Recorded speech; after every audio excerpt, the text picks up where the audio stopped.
We welcome you to McKeon Park for Intern Appreciation Night, as well as the last regular season home game for the Harbor Hawks.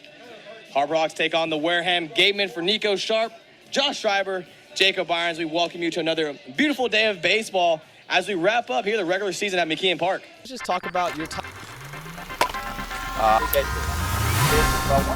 I could go high to low.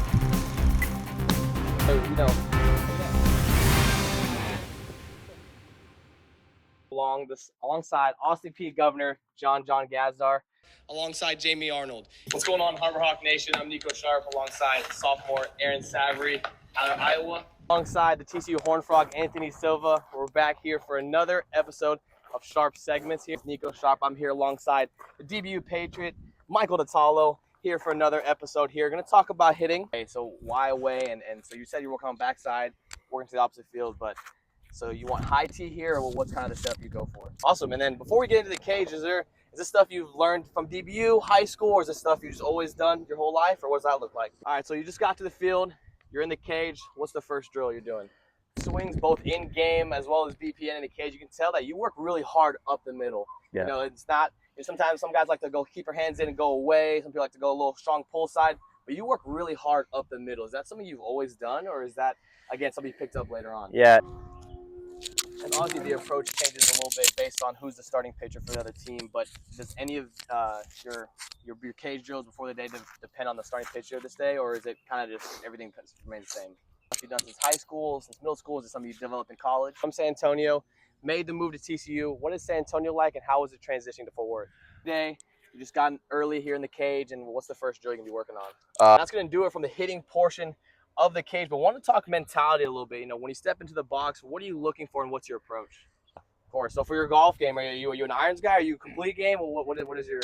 And before we let you go, is there any fun facts that we should know about you that the people may not know?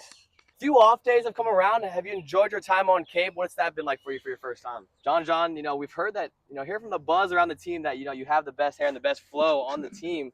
So it is a little longer, a little thicker than last year. Yeah. So what's the mindset behind that? You're always one of the guys that gets here early. You put a lot of work in. Team leader in RBIs, all-star. So you get here early. What does your cage work look like coming to the field?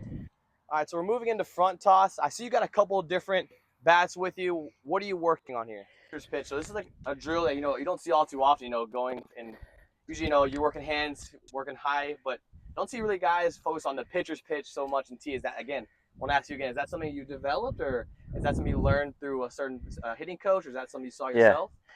So you talked about keeping your hands inside, not talking about going for the long ball, but have to ask about the grand slam you hit just about a week ago. What was that like? Harbor Hawks scratch one across without having a hit. First pitch, Anthony Silva hit to right field. Trailing back is Winfield. And Anthony Silva finds a way to TCU Horned Frog right under the scoreboard. Grand slam. Made himself a name for the MVP. Breaking ball up to Groves in dead center field. Out and making a wonderful play to the wall. What a play. Nick Groves sacrificing his body to deep center field at 379. And that is another web jam for the Harbor Hawks. The Gatemen cut the lead in half, 2-1. And for the Wareham Gatemen, it's going to be a familiar arm in many ways. It'll be Darren Horn for the Gatemen. Yeah, Darren Horn has had a really nice season so far for the Gatemen. Did not come back to Hyannis, instead back to Wareham after missing the entire collegiate season with a torn labrum. A 3.77 ERA this year, but that number is only that high because of his start against Hyannis just about a week ago. 1.1 innings, could not get out of the second. 5 earned runs, 3 walks, and just 1 strikeout. So not a characteristic start from him. And Hyannis looking to jump on him early here at McKeon Park as well. And we'll see the lineup that took care of Darren Horn back on Monday. Yeah, back on Monday for Hyannis. They got themselves going early in that contest, and it gives them an opportunity to try and go early here tonight. It's Jackson West leading the way at the top, Josh Tate behind him. Kane Kepley. And that 1-2-3, we talked about it last night, has a lot of speed, has a lot of contact ability. It's a question right now, can they get aboard to create some havoc? Jackson West back in leadoff spot. First pitch sinker on the outer corner, and we're underway here in the bottom of the first. Jackson West hitting 267 on the summer. And that sinker right in on the hands of West, brushing him back. Already a little more velocity on that sinker from what we saw in Horn's last start against Hyannis. The 0-2 from Horn, breaking ball, try to get West to chase. That last sinker he threw on the 1-0-1 pitch, 88, which is a little bit closer to the 90 that he typically averages.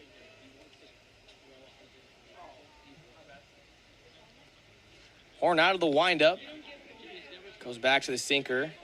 That one down in the zone. And for Murph Gray, started the first couple ABs on the grass, now has backed up to play regular depth. And Jackson West, a hard pull side line drive base hit to right field. And a leadoff man gets on for the Harbor Hawks. And just a beautiful piece of hitting by Jackson West. And that is the thing with Darren Horn. He has much better splits against righties than he does lefties. So Hyannis really loading up the lineup with left-handed hitters today. Exactly what they did the first time they played him.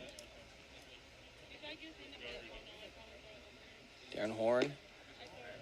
Slide step, pulls the sinker to his glove side, 1-0. Josh Tate out of Georgia Southern, the junior. Hitting .317 this summer for the Harbor Hawks in 19 games. Shows bunt there, breaking ball, misses low. And you talk about a guy in Josh Tate who has done everything that Hyannis possibly could have asked of him, coming in and filling the role of Nick Groves, who was so vital to this team's success. The 2-0 ground ball to Jimenez. He flips it on over to Desero. Desero throws the first, but not in time for the speedy Josh Tate.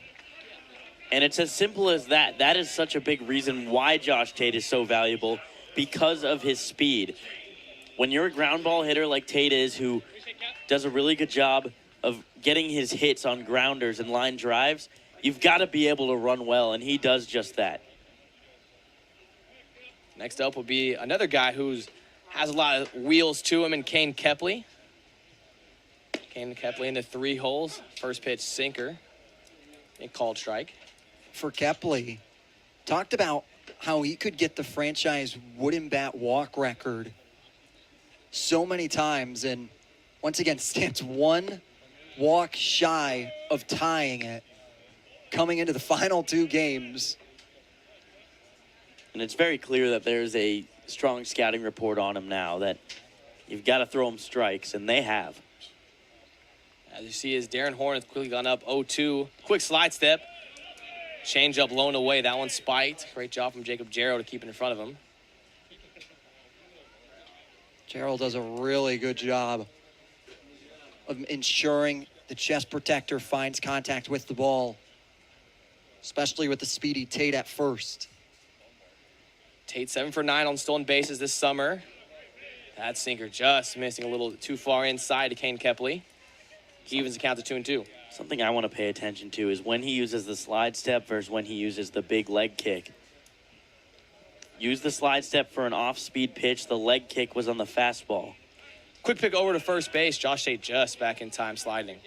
And that's a good pick over by Darren Horn. Josh is picking it up. Josh Tate on the field most definitely is as well. Another pick off back over to Tate. Goes back in safely. But something as simple as that could be a tipper of pitches. There's the slide step. Showed breaking ball there, down low and in. Full count here to Kane Kepley. Once again, 1 walk away from tying the franchise record. Currently staying at 36 walks. Darren Horn, high leg kick, 3-2, fouls it off. Josh Tate over on first base was in motion. He'll retreat back.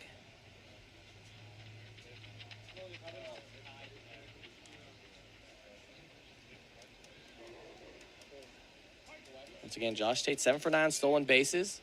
Try to go for another one there, forcing a strike him out, throw him out situation. High leg kick once again. It's going to be a slow chopper. Antonio Jimenez covering the bag at second, has to make a play towards the zone. And Kane Kepley able to beat it out using his speed once again. Runs on first and second for the Hard Rocks. And that is with Josh Tate going on that pitch. Has Jimenez come over to slide over to second, as you see right there on the center field camera. It pulls him off his line. He has to go charging in. And if you're not right on the ball from Kane Kepley's bat, he's going to get to first base every day. Now in the box is going to be the RBI leader for the Harbor Hawks, Michael Detallo. The DBU Patriot currently has 26 RBIs. You have 2 speedy guys for the Hawks on base. First pitch slider stays up in the zone, hit to dead center field. Willie Parker ranging towards center field. That one getting past him off the wall. Josh Tate rounding third. He'll score. Kane Kepley making his way over to third base. He goes in standing. And add the RBI total for Michael Detallo, now with 27. RBI double. That's how you want to start if you're Hyannis. Coming in 16-5 when scoring first. They score right here from Michael Detallo. It's a high leg kick that Detallo takes deep, and it gets caught up in the wind for a little bit. Parker was watching it the entire way and found it at the last second, trying to go leaping for it. But it just found its way into the right center field gap. And with Tate, even though he had a late jump on it, he's able to score. And once again, with Kepley as well, late jump, he can get the third. And you've got a guy in Eddie Pelk who is a good contact hitter. It is essential here that he puts the ball in play. Infield going to be brought in for Pelk as a chopper in the infield. Kane Kepley going in, glove flip over to Jacob Jarrell.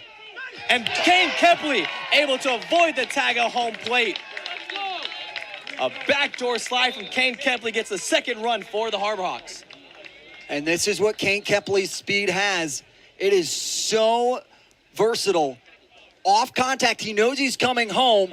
And now watch this, going underneath the tag. It's Kane Kepley sliding around and is able to get in safely. No question there. Mike Kinajosa, the home plate umpire, has it right the entire way. What a slide by Kane Kepley. And no argument from the Wareham dugout either, so. Gerald seemed a bit surprised, but.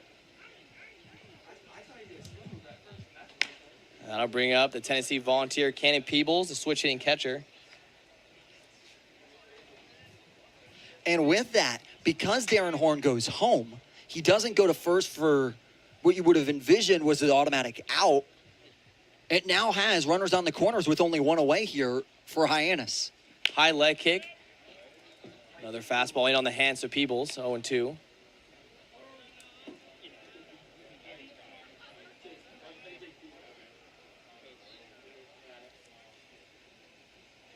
Cannon Peebles was a Katuitt Kettleer to start off the summer, only played 4 games for them. Comes in now in his 12th game for the Harbor Hawks. Changeup taken away on the 0-2. 12 games, hitting a 167. 3 RBIs for him this summer.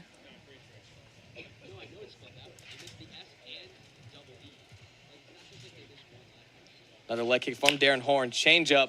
Peebles able to pull on it, foul it off down the first base line.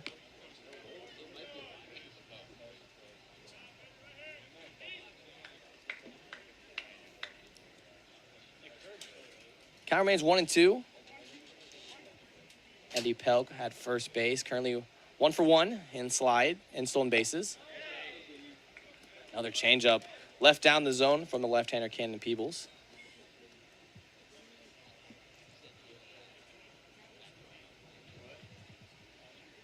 And spin, sinker changeup that Darren Horn has shown to the switch hitting catcher. Eddie Pelk goes. That sinker staying away. Eddie Pelk, backdoor slide, gets in safely. Antonio Jimenez could not get the tag down, and now 2 ducks on the pond for the Harbor Hawks. And just a throw from Gerald that time where it practically rolled to second base, but he had so much on it that it still almost got Pelk, who did definitely get around that slide. Now with a full count here to Cannon Peebles, 2 runners in scoring position. Wareham Gateman toes are back on the grass. The infield is in. That's going to be another breaking ball down the zone, and Cannon Peebles going to fill up the open spot at first base. And now Eddie Saldivar in a big spot now with the bases loaded. And it's important to remember here, you don't need a grand slam. You don't need to try to score 3 runs on one swing. Just put the ball in play and let something happen. Wareham, a good defensive team, but you can avoid the strikeout. There's a good chance you can score. First pitch to him is a hard line drive to dead center field. Billy Parker ranging under, almost overran it, comes back in, sliding, makes the play. Tagging up from third will be Detallo, advancing from second to third will be Pelt. Harbor Hawks get off to an early 3-0 lead. That ball is moving up in the air once it gets high enough. And for Parker, he almost got fooled there, thought it was going to carry on him, and then died right out of the air. And then he had to come charging in on it. But for Saldivar, it's a do your job out. And I don't know how much it was wind, because the wind's really blowing out. I think more so it was the noise that it made off the bat, but it did not really catch full barrel because 86 off the bat. And like you mentioned, Jacob, it just died at the end. First pitch sinker up in the zone to Blake Cavill. And we've talked about all year long of how hard it is when the ball's hit directly at you to be able to get a good read. And that's what you saw from the center fielder, Billy Parker. Delayed steal from Cannon Peebles. He goes sliding into second. This time the Gatemen able to get the tag down on Cannon Peebles' sliding attempt. Harbor Hawks get started here early in the bottom of the first. Put up a crooked number, 3-0, heading into the second. This game still unwritten as we enter the top of the ninth. Harbor Hawks down by 1. It's going to be Cannon Peebles, Nick Groves, and Carson Bowles due up here with 3 outs remaining. And it's going to be Gavin Wilhelm trying to shut the door, coming in for his second inning of work. First pitch, the left-hander Peebles up in the zone. For Hyannis here, it's do or die in a big spot, trying to get 1 run to see the bottom of the 9th. Wilhelm's 14th pitch. Fastball just catching the bottom corner.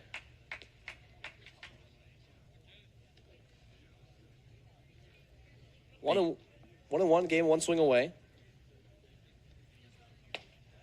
Breaking ball, Peebles swings right through it, 1-2. And a big spot for Peebles if he can get on base here. You got Nick Groves up next, and it would put a whole lot of pressure on Wilhelm. 1-2 count here to Peebles, who's 2 for 3 on the day. Tries to check his swing and able to. Breaking ball down in the dirt. Evens the count to 2s.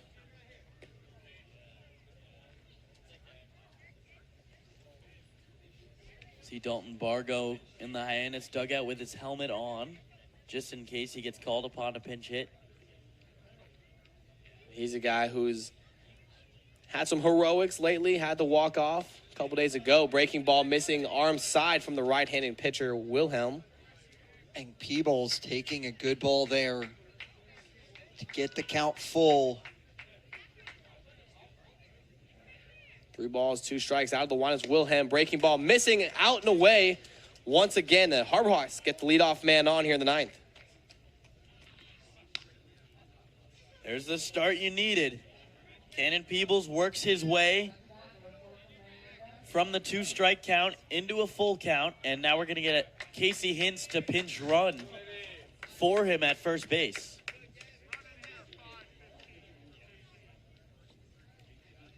Casey Hintz is a guy who Harbor Hawks are asked to do just about everything. Here we see him in left field, seen him on the mound, seen him at the plate, and now coming in for another pinch running appearance. Second time he has made the call to put the legs in place. And he was a big reason yesterday why Hyannis was able to hold on for the win. Pitched really well when he came into the game as a pitcher. First pitch, Nick Groves. Nick Groves shows bunt, back pick over to first base. Casey Hintz just going back in, standing. Ooh, that was a close one. Mudler doing a good job to go for the back pick. Carson Bowles supposed to be the man on deck. Currently, it's Dalton Bargo, number 30, who is standing in the on-deck circle. Nick Groves shows bunt, fouls it straight back and up in the air over the netting. An 0-2 count here to Groves. We saw a couple games ago, Blake Cavill down 0-2, still showed bunt and fouled and end up hitting a foul ball on the bunt, striking out. We'll see if they force Groves to put the bunt down if he's a free swinger here, 0-2. Pick off over to Casey Hyannis. Casey Hyannis goes back in standing again.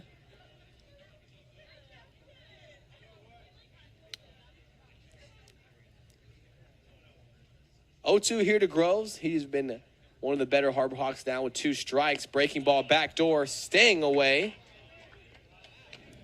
Groves taking that slider out and away, 1-2. A good pitch to take, and we've talked about it. Nick Groves with 2 strikes does not mean he's out of the at bat by any means. Works for pitches yesterday in 2 0-2s that he was able to work 2 walks out of. Slide step fastball up in the zone. Groves able to hold the trigger there, and he goes down 0-2 and works him back into an even count of 2s.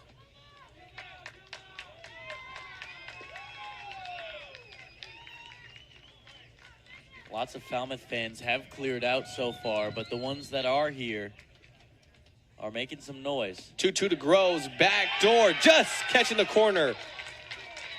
Nick Groves goes down looking for the huge first out of the inning.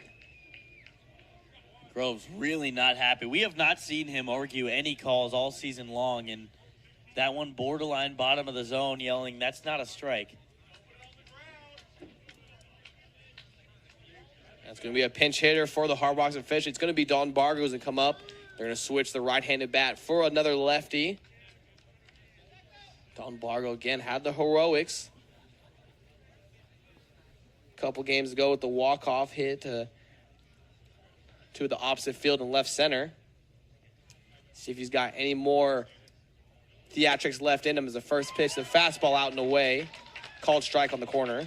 At 89-mile-an-hour pitch.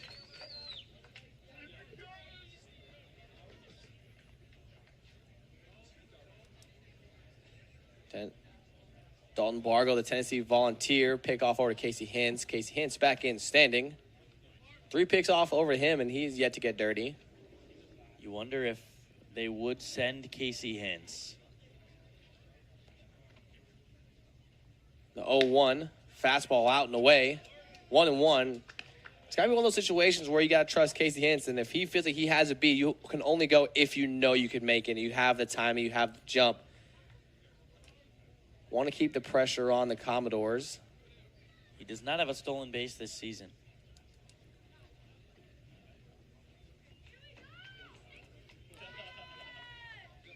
One count to the Volunteer. Delivers 90 miles per hour right at the bottom part of the zone.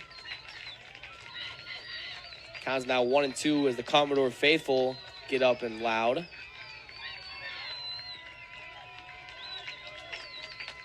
One out, Jackson West is on deck.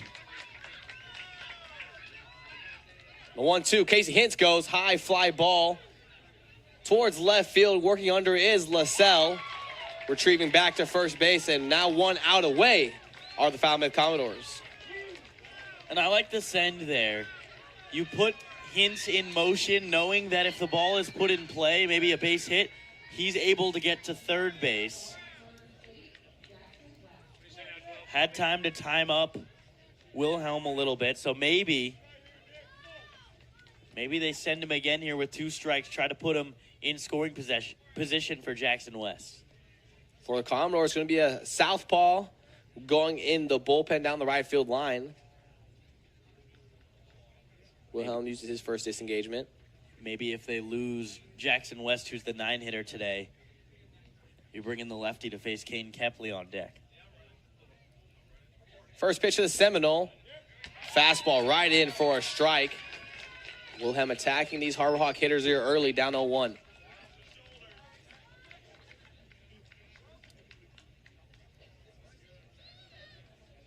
Casey Hyannis still standing over at first base. Pinch ran for Cannon Peebles, who walked earlier. Another pickoff over to first. Hyannis going back in safely.